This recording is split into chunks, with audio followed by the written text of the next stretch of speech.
Hi hello ಎಲ್ರಿಗೂ ನಮಸ್ಕಾರ. ನೀವು ನೋಡ್ತಾ ಇದ್ದೀರಾ ಮೈಂಡ್ ಇಟ್ ಮೀಡಿಯಾ. ನಾನು ಸಮೀನಾ. ನಾನಿವತ್ತು ಟೇಸ್ಟಿ ಹೆಲ್ದಿ ಪಾಲಕ್ ರೈಸ್ ಮಾಡ್ತಾ ಇದ್ದೀನಿ. ಸೊ ಯಾರೆಲ್ಲ ಸೊಪ್ಪು ತಿನ್ನಲ್ವೋ ಅಂಥವರಿಗೆ ಇವತ್ತಿನ ನನ್ನ ಈ ವಿಡಿಯೋ.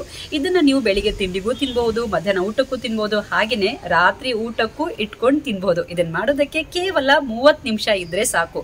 ಮಾಡಿ ನಾವು ಬಾಕ್ಸ್ನ ತಗೊಂಡು ಹೋಗ್ಬಿಡ್ಬೋದು. ಬನ್ನಿ ಮತ್ತೆ ಬೇಗ ಬೇಗ ಕಿಚನ್ಗೆ ಹೋಗೋಣ, ಅಡುಗೆಯನ್ನ ಸ್ಟಾರ್ಟ್ ಮಾಡೋಣ.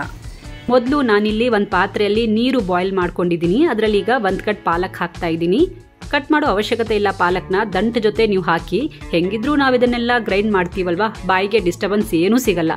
ಸೊ 3 ನಿಮಿಷ ಬೇಯಿಸ್ಕೊಂಡ್ರೆ ಸಾಕು. ನೋಡಿ ಚೆನ್ನಾಗಿ ಬೇಯ್ತಾ ಇದೆ. ಸಾಕೀಗ ಗ್ಯಾಸ್ ಆಫ್ ಮಾಡಿಬಿಡೋಣ. ಪಾಲಕ್ನ ಒಂದು ಸ್ಟ್ರೇನರ್ನಲ್ಲಿ ತೆಗೆದು ಪ್ಲೇಟಲ್ಲಿ ಹಾಕ್ಕೊಳ್ತೀನಿ ತಣ್ಣಗಾಗೋಕೆ. ಕೆಲವರು ಏನು ಮಾಡ್ತಾರೆ ಅಂದರೆ ಬೌಲಲ್ಲಿ ಐಸ್ ಕ್ಯೂಬ್ಸ್ ಹಾಕಿ ಅದರಲ್ಲಿ ಪಾಲಕ್ನ ತಣ್ಣಗಾಕಕ್ಕೆ ಬಿಡ್ತಾರೆ, ಕಲರ್ ಚೆನ್ನಾಗಿ ಬರುತ್ತೆ ಅಂತ. ನೀವು ಬೇಕಾದರೆ ಹಾಗೂ ಮಾಡಬಹುದು. ನಾನಿಲ್ಲಿ ಒಂದು ಪ್ಲೇಟಲ್ಲಿ ಹಾಕ್ಕೊಂಡಿದ್ದೀನಿ. ಈಗ ಒಂದು ಮಿಕ್ಸಿ ಜಾರ್ ತಗೊಂಡು ಸ್ವಲ್ಪ ಮಸಾಲೆ ರುಬ್ಕೊಳ್ಳೋಣ.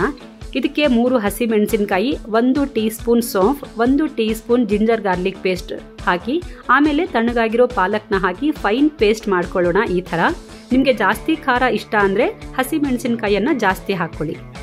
ಈಗ ಮಸಾಲೆ ರೆಡಿ ಆಯಿತು.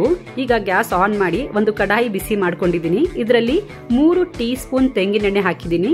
ಈಗ ಇದರಲ್ಲಿ 2 ಲವಂಗ, 1 ಪಲಾವ್ ಎಲೆ. ನನಗೆ ಜಾಸ್ತಿ ಮಸಾಲ ಇಷ್ಟ ಆಗಲ್ಲ, ಸ್ವಲ್ಪ ಮೈಲ್ಡ್ ಆಗಿರಬೇಕು. ಯಾವುದೇ ತಿಂಡಿ ಊಟ ಏನೇ ಇದ್ರೂ ಕೂಡ ಮಸಾಲೆ ಇರಬಾರ್ದು. ಆಮೇಲೆ ಸಣ್ಣಗೆ ಹಚ್ಕೊಂಡಿರೋ ಈರುಳ್ಳಿ ಹಾಕ್ಕೊಂಡು ಫ್ರೈ ಮಾಡ್ಕೊಳ್ಳಿ. ಈಗ ಸ್ವಲ್ಪ ಉಪ್ಪು ಹಾಕ್ಕೊಂಡು ಕ್ಯಾರೆಟ್ ಹಾಕ್ಕೊಳ್ಳಿ.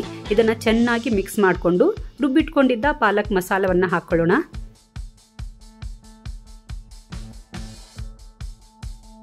ಈಗ ನೋಡಿ ಎಣ್ಣೆ ಬಿಟ್ಕೊಳ್ಳೋ ತನಕ ಫ್ರೈ ಆಗಲಿ. ಸ್ವಲ್ಪ ಜೀರಿಗೆ ಪೌಡ್ರ್ ಹಾಕ್ಕೊಂಡು ಮತ್ತೆ ಮಿಕ್ಸ್ ಮಾಡೋಣ.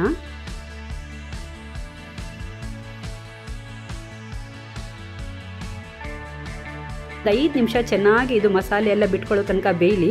ಮುಚ್ಚಳ ಮುಚ್ಚಬೇಡಿ, ಇಲ್ಲಾಂದರೆ ನೀರು ಬಿಟ್ಕೊಳ್ಳುತ್ತೆ ಇದೆಲ್ಲ ಮಸಾಲೆ. ಹೀಗೆ ಓಪನ್ ಇಟ್ಟು ಮಸಾಲೆ ಡ್ರೈ ಮಾಡ್ಕೊಳ್ಳಿ. ನಾವು ಅನ್ನದಲ್ಲೂ ಉಪ್ಪು ಹಾಕಿರ್ತೀವಿ, ಅದಕ್ಕೆ ನೋಡಿಕೊಂಡು ಸ್ವಲ್ಪ ಉಪ್ಪು ಹಾಕ್ಕೊಳ್ಳಿ. ಈಗ ನೋಡಿ ಎಣ್ಣೆ ಬಿಟ್ಕೊಂಡಿದೆ ಮಸಾಲ ಎಲ್ಲ, ಅದಕ್ಕೆ ಗ್ಯಾಸ್ ಆಫ್ ಮಾಡೋಣ. ಮಸಾಲೆ ಎಲ್ಲ ರೆಡಿ ಆಯಿತು ನಮ್ಮದು. ಈಗ ಅನ್ನ ಹಾಕಿ ಮಿಕ್ಸ್ ಮಾಡ್ಕೊಳ್ಳೋಣ. ಸೊ ಈಗ 1 ಟೀ ಸ್ಪೂನ್ ತುಪ್ಪ ಹಾಕೊಂಡ್ರೆ ಟೇಸ್ಟ್ ತುಂಬ ಚೆನ್ನಾಗಿರುತ್ತೆ. ನಾನಿಲ್ಲಿ 300 ಗ್ರಾಮ್ ಅನ್ನ ತಗೊಂಡಿದ್ದೀನಿ. ನಿಮಗೆ ಬೇಕಿದ್ರೆ ರಾತ್ರಿ ಅನ್ನ ಏನಾದರೂ ಮಿಕ್ಕಿದ್ರೆ ಪಾಲಕ್ ರೈಸ್ ಮಾಡ್ಕೋಬಹುದು. ಟಟ್ಟಡಾನ್! ಸೊ ಹೆಲ್ದಿ ಟೇಸ್ಟಿ ನಮ್ಮ ಪಾಲಕ್ ರೈಸ್ ರೆಡಿ. ಮತ್ತೆ ಯಾರಿಗೆಲ್ಲ ಬೇಕಪ್ಪ ಸುಮ್ಮನೆ ಕೇಳ್ತಾ ಇದ್ದೀನಿ. ನಿಮಗೆ ಬೇಕಂದ್ರೆ ನೀವು ಮನೆಯಲ್ಲೇ ಮಾಡಿಕೊಂಡು ತಿಂದು ಹೇಗಿತ್ತು ಅಂತ ನನಗೆ ಹೇಳಿ. ನಾನು ಈ ರೆಸಿಪಿ ನಿಮ್ಗೆ ಇಷ್ಟ ಆದರೆ ಲೈಕ್ ಮಾಡಿ, ಶೇರ್ ಮಾಡಿ, ಹಾಗೆ ಸಬ್ಸ್ಕ್ರೈಬ್ ಮಾಡೋದನ್ನು ಮರಿಬೇಡಿ. ಟೇಕ್ ಕೇರ್, ಬಾಯ್.